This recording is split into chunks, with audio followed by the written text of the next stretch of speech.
Dito tayo guys sa Nabwa. Ayun.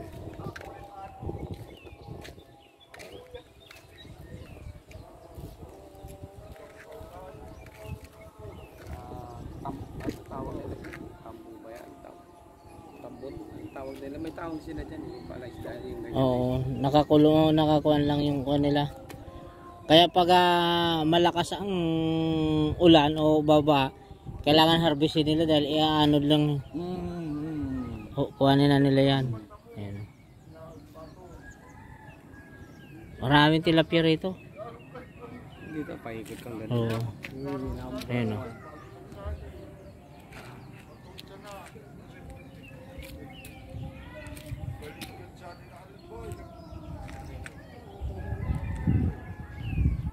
Ayan ang libas. Oh, daming libas ayan libas oh.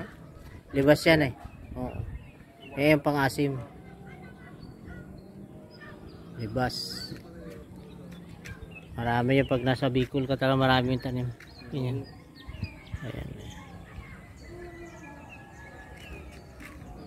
Yung bunga na yun. Ano yung bunga na yun? Kuha yung sowa siguro to.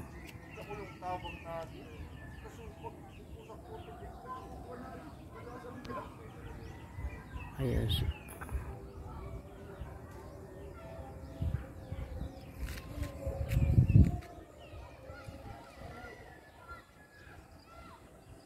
Ayan, compound ito ng mga ano, ababaw.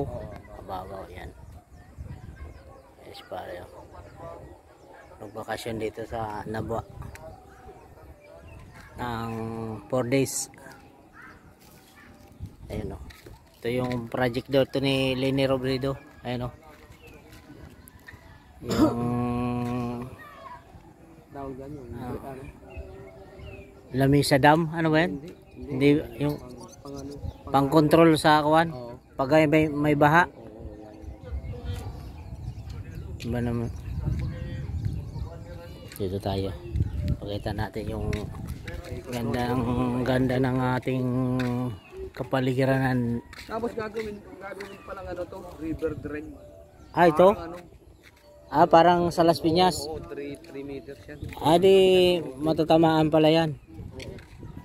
Nabiyan na sila ng ano, gobyerno ng city. Hindi maganda. Magiging kuwanto. Oo. Tama, yun kasi para...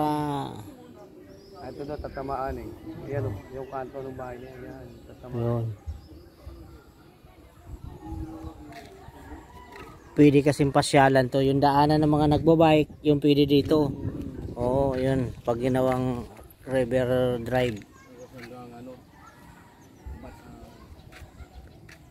Yan, guys. So, napakagandang ko ano, sariwang hangin. Ayun yung Mayon yun ano? Yun ba yun? Vulkan na yun? Hindi. Oh, hindi pa yun. Iba yun. Ligaspi pa yun. Ligaspi. Yari ka lang yata yun. Ayan, maraming kuwan dito. Puno at Indian Mingo. Ito kamuting kahoy. Ito masarap to rumsain. Buhay dito. Guys, oh.